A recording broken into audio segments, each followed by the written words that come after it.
So yeah, I'm very, very happy to be able to speak here today. Unfortunately, we cannot all meet at the same place. I would have loved to come to Israel, but honestly, I would not have had the time anyways. So this format is really, really great because we can still have our conferences and talk to each other. And I want to talk to you about two papers that I published recently, one together with my colleague Birgit Effinger from the University of Hamburg, about the prohibition of dog slaughtering in Germany, why unintended cultural consequences can hinder the prohibition of institutionalized violence against animals. So let me tell you a little story first, kind of the background story of it all. So in Germany, slaughtering was legal until the 1980s, 1986 to be precise. However, in the German population, there was no longer support for slaughtering dogs since the 1950s. So cultural change had led to a recategorization of dogs from slaughter animals or animal to exclusively family or companion animals. So for a long time, they were kind of like in the mid-between, and then cultural change led to a situation where the majority or the vast majority of people did not support this ambiguous categorization. So consequently, in the early 1950s, there was a broad public campaign against dog slaughtering started by the German animal welfare movement, and also supported by the mass media, and a lot of the important politicians were on board. There was pretty much a cultural consensus that prohibiting is a legitimate demand, prohibiting slaughtering of dogs. However, it took a time span of 32 years and 5 political initiatives of the German federal government or one state government respectively until dog slaughtering was finally prohibited. So the question that me and my colleague were asking ourselves is, what is the reason for the persistence of the institutional regulation that allowed dog slaughtering, even if it came under a strong pressure as a result of a comprehensive cultural change? So the paper the paper that I mainly will talk about today, that examines obstacles to policy changes based on an inconsistent transformation of societal cultural values. It is based on a historical case study for Germany using process tracing to analyze an extensive body of historical political documents, mass media and communication documents between civil society actors and policymakers, but more about that a bit later. So to make things short first, while answering this question, we detected a new explanation, a theoretical explanation for institutional persistence, for the situation where an institution remains stable despite being the target of comprehensive cultural change pressure. And also we found the social mechanisms on which this is based, and we call this approach rejecting changing apart for fear of undermining the whole. So the argument summed up, and I will discuss this in detail later. Now it gets a little bit tricky maybe.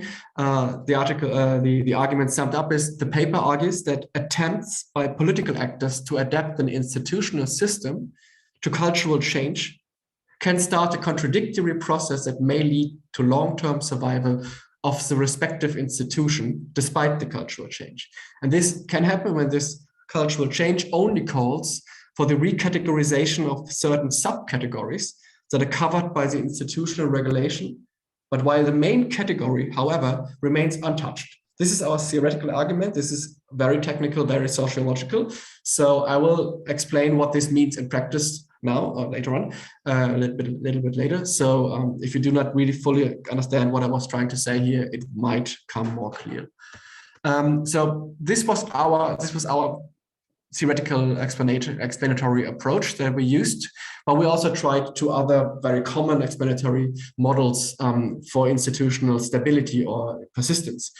I will very, very briefly explain them. The first is political partisanship, which pretty much means that institutions can remain stable because the governing parties, the ruling parties, have a certain policy preference that makes the institution not change despite a big share of society demanding that it changes. you could see, typical left and right wing controversies being explained with this kind of things, this theory. The second one is it's a very broad and very common theory in historical institutionalism, one of the main theories that we were basing our study on.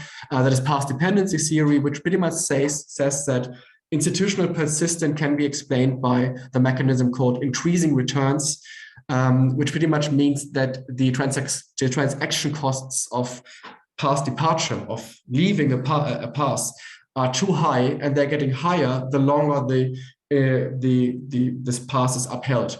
Very commonly, it's explained with the QWERTY typing on your computer. So if you look at the individual letters on your keyboard, they do not make sense, but they made sense back when typewriting was done mechanically in order to make the individual letters not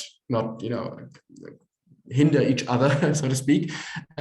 So this is the past, and we do not change this past. We do not change all the keyboards in the world because it would be way too expensive, even though it would make sense. So this is basically past dependency in a nutshell. And then James Mahoney distinguished 4 mechanisms why a past dependency process can be upheld. Very shortly, the utilitarian reason is when the relevant actors calculate the cost-benefit considerations and come to the conclusion that it's not worth it. Functional reasons can be in place when the respective institution is relevant for the functioning of an overarching system of institutions. So if you exclude one institutional regulation, the whole thing would collapse. Power reasons can be the case when basically important or elite groups have an interest in maintaining power through this institution, and legitimatory reasons can be in the case when actors feel a moral obligation to keep an institution, a regulation, or an institution alive, so to speak. So these are the 2 alternative theoretical approaches that we were testing, so to speak. So the data that we used and the case that we analyzed is based on more than 1,000 pages of archival documents that I basically found in the Federal Archives of Koblenz in Germany. And being a hobby historian, let's say, that was very, very exciting for me. So these documents included communication between and within the ministries, within the government and parliament, the German parliaments, as well as communication documents between politics and civil society. There were departmental meetings, minutes. There was correspondence between individual staff, minutes of meetings, expert statements, all these kinds of political data and policy data. And we supplemented this with a media analysis, quite rather short one, but just wanted to get an idea of how society thinks about these issues. And the analysis method that we used was process tracing, which basically has the goal to systematically reconstruct a process. And this process in this case was the introduction, the negotiation, and the reason for the rejection of the 4 failed bills. I will talk about them soon, as well as the process and the reasons for the adoption of the 5th proposal. And in this process to identify the critical junctures that led to the policy change. So now getting more into the actual material. So the main explanatory factor for why this institution of dog slaughtering was upheld for 32 years, even though there was such a big pressure to change from society, is A, the design of the institutional basis of the policies towards dog slaughtering. So dog slaughtering was regulated in the context of an institution called the Meat Hygiene Act that regulated slaughtering for all animals defined as slaughter animals. And these included in the text of the law, dogs and cats, based on public health concerns. I have to say cats as well, because the whole process was the demand to prohibit the slaughter of dogs and cats, but I'm just talking about dogs for time reasons, really. And the second factor that was combined with the first factor is the inconsistency of the cultural transformation in German society. And that cultural change called for a ban on the slaughtering of dogs and cats, but not of that of other animals. And these, according to the Meat Hygiene Act, were amongst others cattle, pigs, chickens, and turkeys. Nothing really shocking or surprising, but also animals like rabbits and horses. And you might get an idea of where I'm hinting already. So the main causal mechanism for the institutional persistence in this case was that the cultural pressure from below, from society, on the institutional regulation that allowed slaughtering dogs led to a dilemma for the political actors. The morally motivated ban on dog slaughter would have meant to delete dogs from the category slaughter animals in this respective meat hygiene law. However, this might have led to a public discourse or public discourses about the legitimation to slaughter other types of so-called slaughter animals, for example, horses, rabbits, or pigeons back in the 50s in Germany, a big deal. In the end, subsequently, possibly, to the slaughter of animals in general. So how did the main actors, the political main actors, deal with this dilemma? So the German federal government, or one state government respectively, started 4 political initiatives for legal change in order to also show the public that there was a political will for change. And basically, there was a political consensus among all parties that this was needed. The proposals were all based on the moral argument that dogs or family members that should no longer be slaughtered. A quote from the draft law from 1985: "It is no longer ethically justifiable to regard dogs and cats, which occupy a special position by virtue of their close domestic association with men, with humans, as animals for slaughter." And each of these initiatives for legal change vanished at some point of the political process. It was either not pursued further during the policy-making process, or the parliament voted against the bill based on the recommendations of its expert committees. So, and what's interesting now, I think it's very, very intriguing for me, is that powerful actors behind the curtains contributed to this failure of the legal initiatives, since they were concerned that excluding dogs from the category of slaughter animals might have led to an extension of such bans to other animals and the subsequent erosion of the legitimation of slaughtering animals in general. I got 3 quotes from this archival data. Oh, sorry, one I didn't translate. There was, I'm very sorry, but I will translate it on the spot. I think these findings were just, for me, I was very happy to find them, and they're great quotes, I guess, to show that our argument is valid. So the first is, "And if this were done for dogs and cats, then voices would rise demanding the same for the quote unquote sweet, cute little lambs, Easter lambs, for the innocent, peaceful pigeon, and for the quote unquote noble animal and man's best friend, for the horse, etc., etc." That was from an eternal discussion from a ministerial meeting of the Ministry of Agriculture. Another one saying that the same kind of social relationship is present to other animals as well. For example, horses, from an ethical standpoint, a much more comprehensive assessment of the whole problem would be necessary. And this was in 1985, so the whole timeline we have these quotes and this material. And the third one is, in addition, an extension of the ban to all possible pets would have to be feared. So these quotes show that this kind of problem of this box of Pandora, if we open it, then the next animal would possibly be considered not to be a slaughter animal, was eminent in these discussions. So the main reason for the institutional change, or what was different in the 5th attempt, is that instead of a moral argument that could in principle be also applied to other so-called slaughter animals, politicians in 1985 used a rational argument that only applied to dogs, according to which dog meat was dangerous for consumers and slaughterhouse staff. Discourse that is quite current at the moment as well, again, because we have this discussion about meat hygiene and zoonotic pandemics. An argument that had back then and still has very little empirical basis and was obviously constructed to avoid moral reasoning. So can someone tell me how much time I have left, because I can't see the clock of my laptop? Yeah, around 4 minutes. Okay, so I can make the little excursus to the role of social movement, which is the second paper that I published about this. I wasn't sure if I have enough time. So I'm just really summing up here briefly the whole paper, basically. So basically, you can say social movements have played an essential role in agenda setting in all the phases that were studied, and have had good relationships with powerful actors in politics. So you could say that there was a very good chance and likelihood that they would come, would be successful with their demands very quickly. However, we know that it took a very long time, and basing the framing strategy on a moral basis, same as the politicians did for so long, can be interpreted here as framing error, because the unintended potential cultural consequences, which is delegitimizing the slaughter of animals in general, affected the viability of their strategic framing. The ultimate rationale for implementing the ban in the end can be interpreted as a result of frame bridging, which means that the frame or the moral frame was combined here with a public health frame, and only then it was possible to implement the law.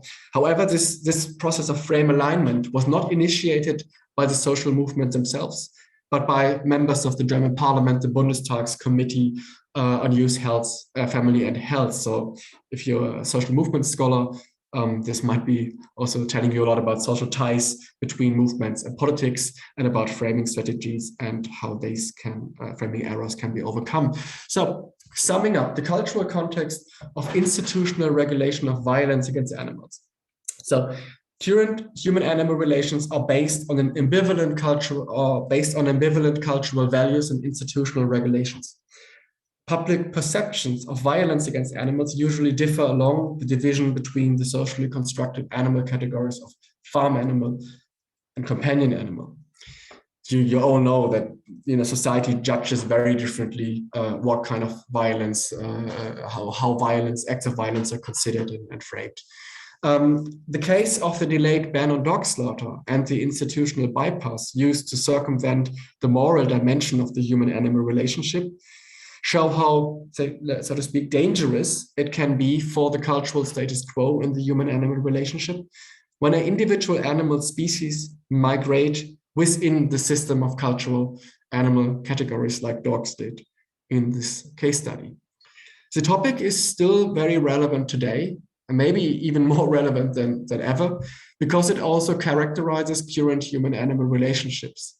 Since some animal species, like rabbits or horses, are ambiguously assigned within the cultural system of animal categories, with, of course, many geographical differences, and because new knowledge and cultural change lead to a loss of interpretive authority of traditional patterns of argumentation and cultural ideas about the legitimacy of this cultural system of animal categories, and especially in regard to the normative separation between companion and farm animals. So I thank you very, very much for your attention. I'm very, very much looking forward to the discussion.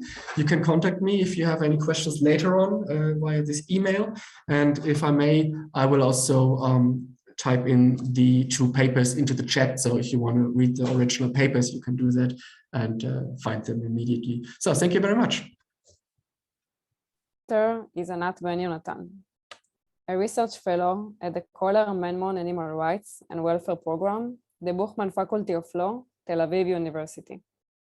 Anat will present the case of normalizing and legitimizing the killing of animals for food in the Jewish tradition from the perspective of Jewish slaughterers.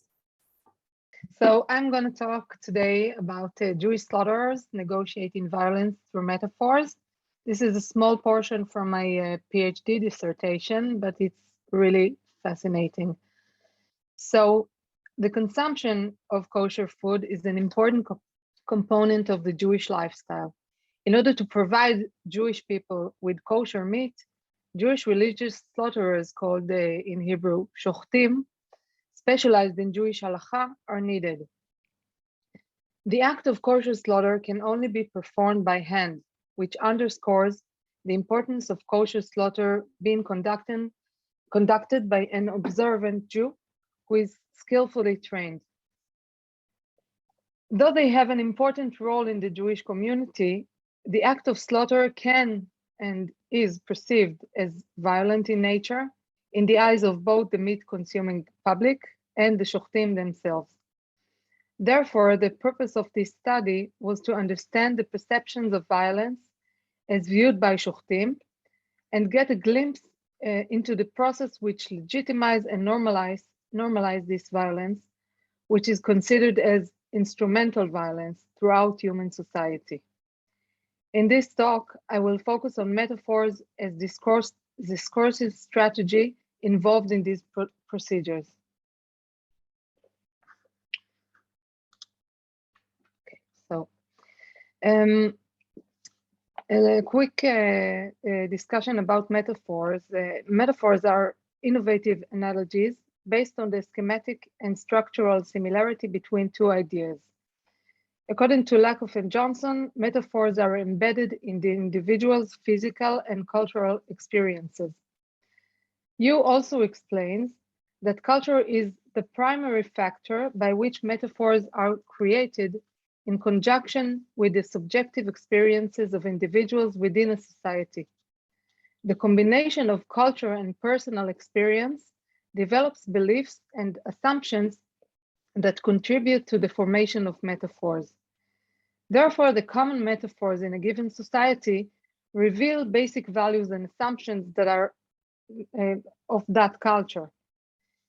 Ricoeur related to metaphors as calculated error, resulting from the grammatical trapping of a language that allows them to hide certain aspects. He called for the application of a critical approach to understand and expose the effect of pretentious elements of language, such as metaphors.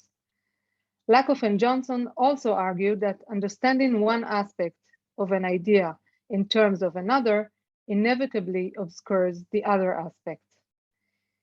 So in this study, 3 metaphorical analogies emerged from participant interviews when discussing the violent nature of slaughter.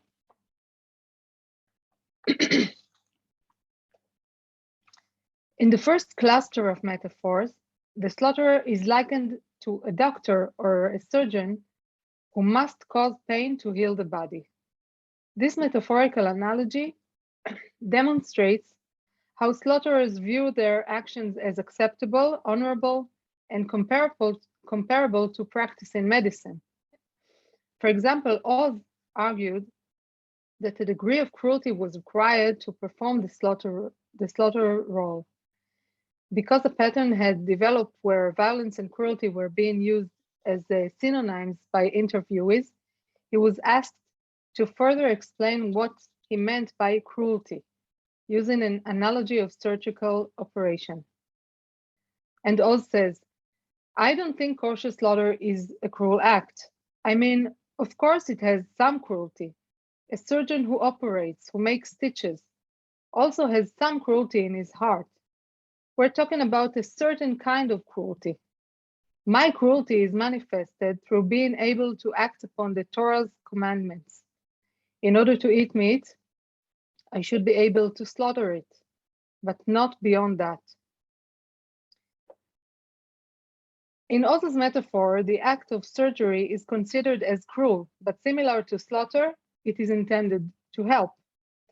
Oz further explains that the slaughterer is helping by allowing Jewish people to observe the commandments to eat kosher food. He also emphasizes the difference between a sadistic cruelty, where the person who performs it derives satisfaction, and cruelty that is grounded in a legitimate context that has a positive purpose, such as slaughter. Hence, the act of slaughter is thought to be justifiable cruelty because the slaughterer is merely fulfilling a duty. In general, the use of, sorry, too much speaking all day. In general, the use of doctor-patient metaphors by slaughterers to describe their relationship with animals displays a number of interesting analogies. The parallel between slaughter and painful surgical operation normalizes slaughter, immerses it in a physical experience of surgical procedure, and shapes it according to cultural understandings. Thus, for both the doctor and the slaughterer, their actions are considered a legitimate part of human existence and a necessary evil that cannot be avoided. On the other hand, some discrepancies may emerge.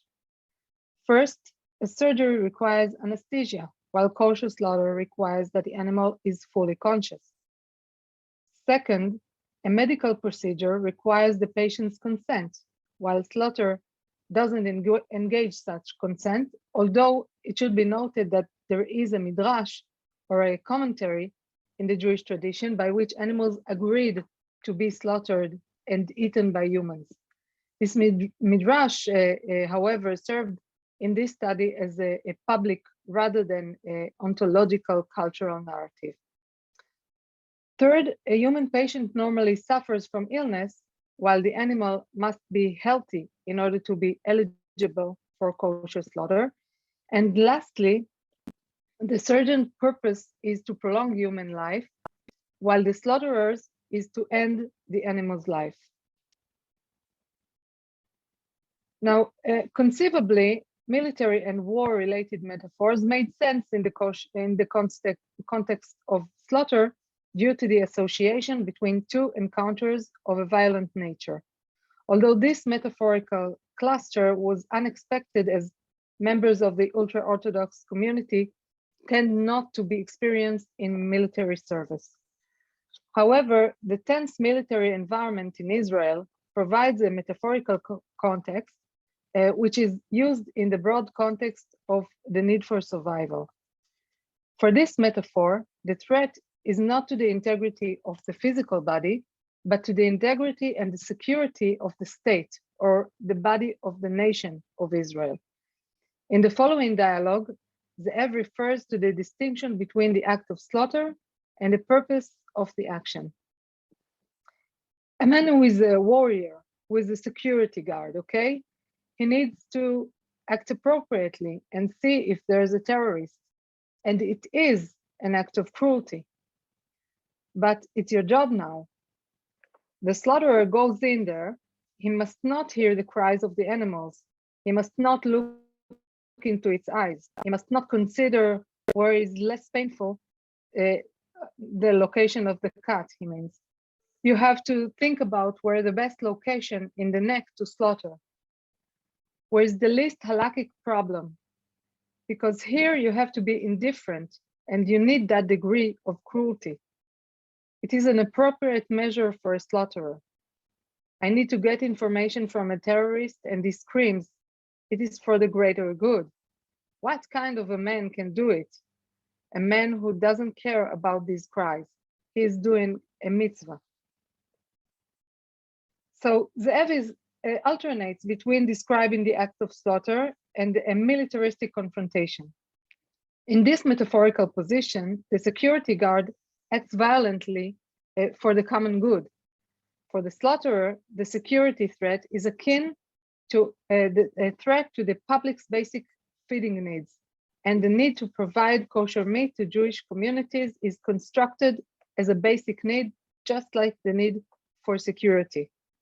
However, in reality, neither the animals themselves, and specifically kosher animals, nor abstaining from eating their flesh, could no longer be considered as an actual threat to the survival of humankind. In the final metaphorical group, slaughter is described in terms of child rearing. All my interviewees were fathers to children, and the situations they shared were familiar to them from their personal lives. The metaphorical group of child rearing highlights an emphasis on an intimate social relationship where the parent disciplines the child to teach acceptable behavior. In the case of slaughter, the animal is slaughtered as a form of tikkun, or a reincarnation, where the ultra-Orthodox Jewish people believe some individuals return to life as an animal so their soul can be disciplined for the sins committed in a previous life. This metaphor, focused on discipline in children, is based upon a hierarchy where the parent knows and decides what is best for the child. For the slaughterer, it is assumed that he too knows what is best for the animal and must discipline / slaughter the animal for it to achieve its purpose. Dror shares here a reference to the complexity of the emotional aspect when he described the emotions felt during the act of slaughter as similar to those of a father punishing his child. A father who is angry with his child and punishes him, he could hit him using a belt or whatever. Does he love him or not? It hurts the father to do it, but he does it. The emotion exists.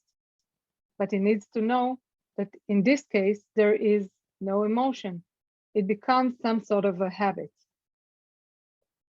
So Dror uses the current metaphor to describe a two-way transition between the source world and the target world of the metaphor, and the ambivalence involved in thinking about each world individually.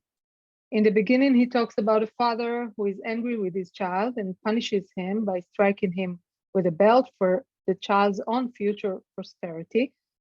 But later he claims that the act of striking a child should be devoid of emotion. In the context of slaughter, it exemplifies the need to sterilize a seemingly violent act from its emotional valence, constructing it instead as rational, justified, and necessary. In this metaphorical context, the pain inflicted on the slaughtered animal does not come from the intention of cruelty or the urge for violence.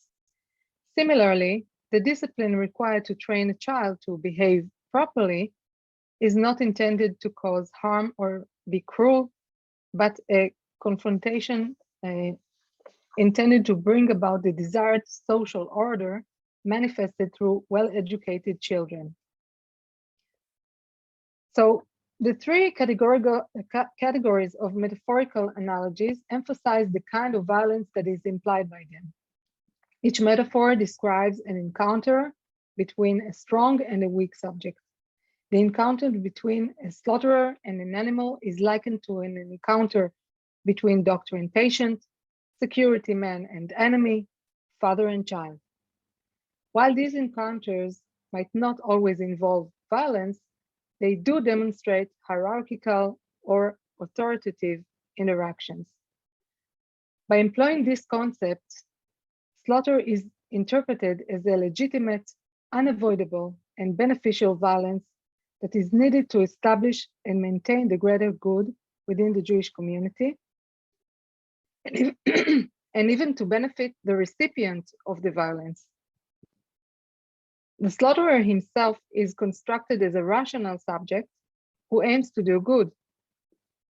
The basic motivation of the violence, reflected through metaphors, is to establish or re-establish social order.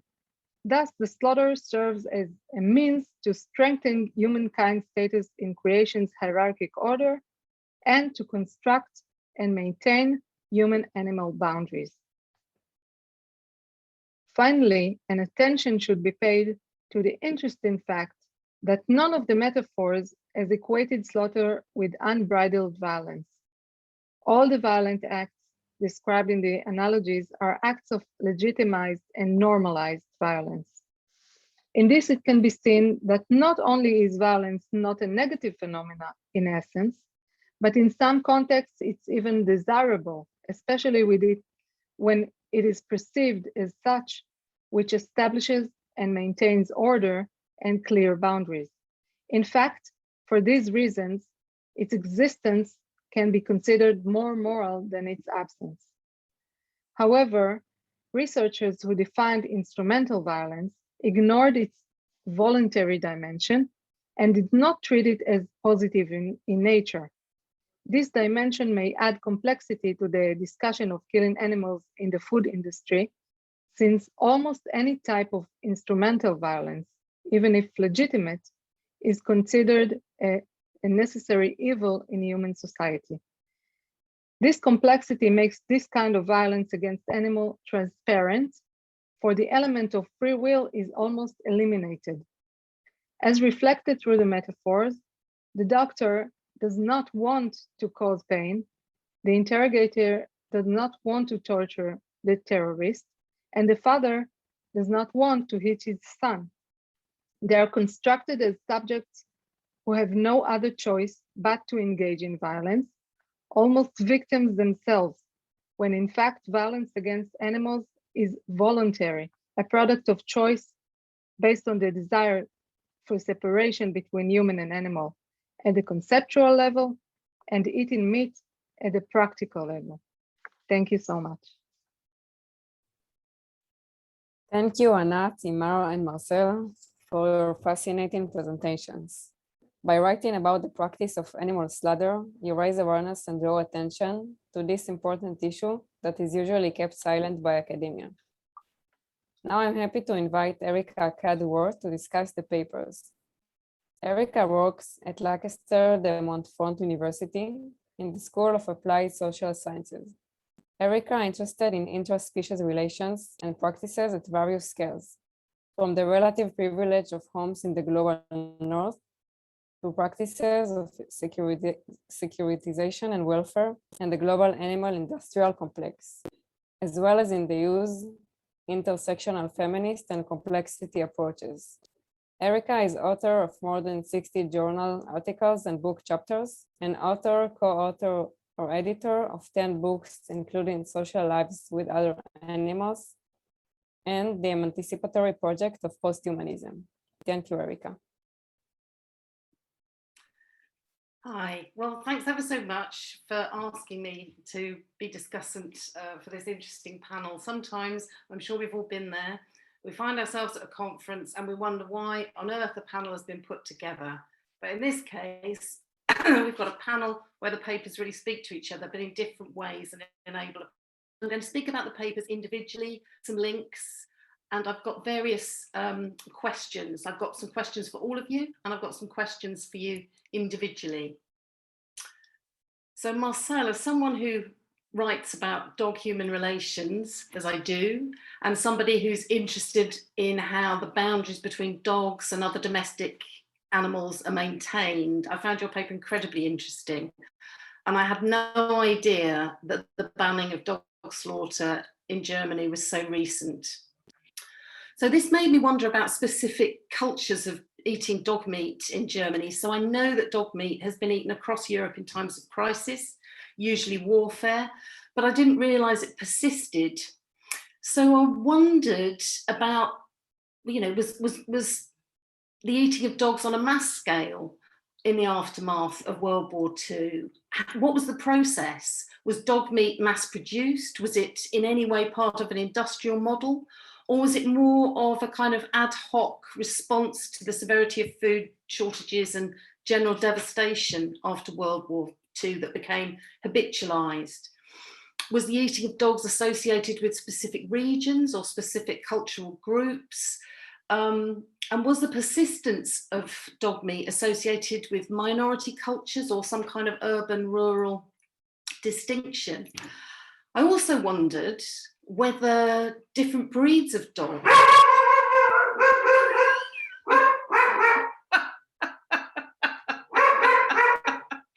one of my dogs is obviously very angry about this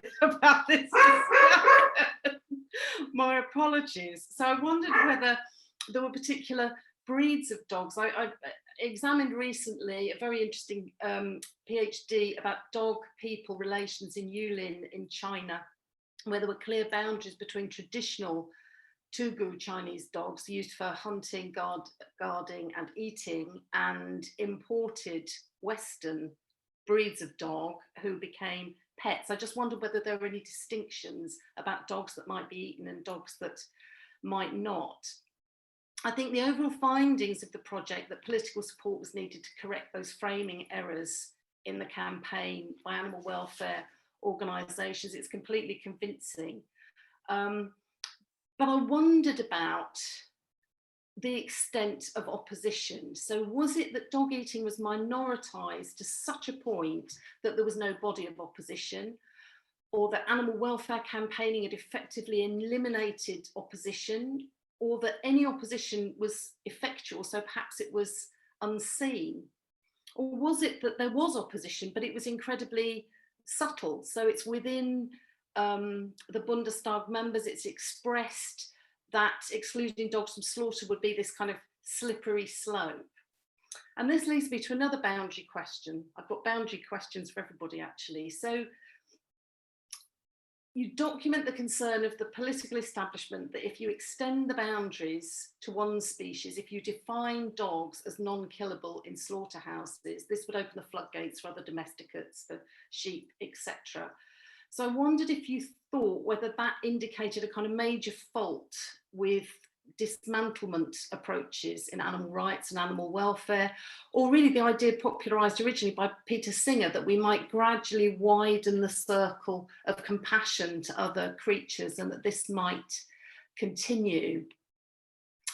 And going on to Emir's paper, I thought this question of boundary work comes across really clearly with the differentiation of the industrialised spin from the happy gris, or the nasty from the nice pigs. I suppose that's how it came across to me. And I think reading Emma's paper straight after Marcel's, which I did, I was thinking about the maintenance of boundaries, and it made me think about Jeff Masson's writing about the emotional lives of farmed animals, where he says of pigs, were it not for their size, they could have been in human homes as companions rather than as dinner, because there are so many characteristics and behaviours of pigs that link them very closely actually to dogs. They're gregarious, they're sociable, they wag their tails when they're happy, etc. Amir, I wondered, you give us some examples of where there's a bit of a disruption in the narrative, but I wondered if there were points at which the legitimizing narrative comes seriously unstuck, whether it's for those providing the tours, whether it's for the tourists or the visitors, because as you say, that happy pig, good pig narrative depends on appreciating who pigs are, their sentience, their characteristics, whereas the killing process requires absolutely the opposite. It requires their objectification. And in that, I think this question of boundary marking is really important for you too, because the Shoktim, I hope that's right, you're interviewing are drawing boundaries between themselves very clearly and the animals that they're killing, but they're also defining themselves as part of the community, as enablers of Jewish cultural practice in legitimizing their killing. So I wondered, in both cases really for Emir and Anat, whether kind of there's an ethno-religious, nationalistic element in your research that you might want to tell us a bit more about.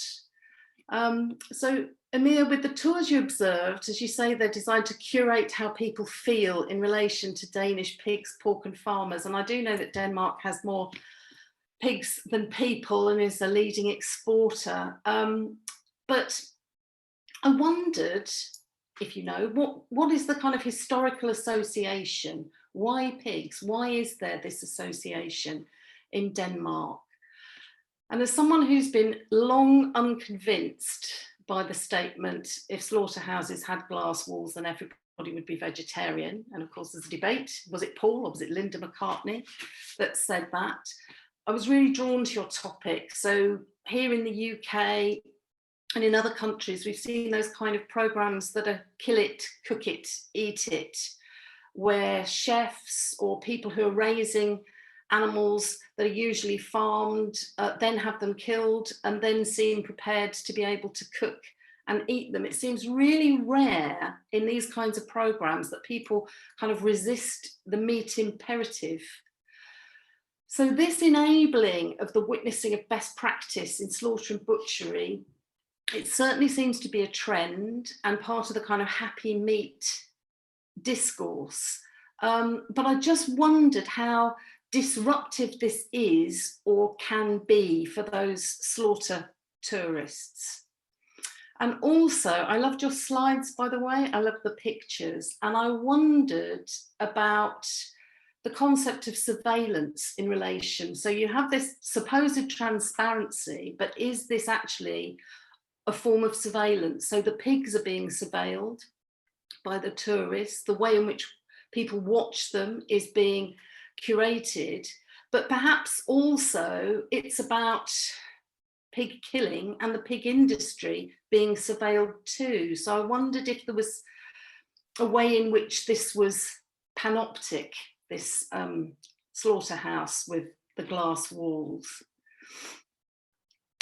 I just also wondered about violence, because all your papers are about violence and they're all about killing. But you're kind of dealing with a mediated form of violence. So whether it's kind of the sanitizing discourse of policy documents and records of debate in parliaments and committees for Marcel, whether it's through these indices of nationalism, commercialization and humour in this kind of performance of slaughtered tourism for Emir, and the cultural discourse of religious observance for Nat. But as people, and I'm sure that's all of us here, and certainly you, who understand the mass killing of animals as unnecessary, as deeply unethical, I guess I'm interested in what you think are the challenges of researching the legitimation of violence in this way. Okay, so we are running out of time. So I want to thank you all for what you did, for the job you do. Thank you, Erica, for the discussion. And thank you, Anat, Marcel, and Imar for your great openness and honest. We will now have a short break of 15 minutes. Then we will begin the session about animal ethics, empathy, and distance. Have a good day.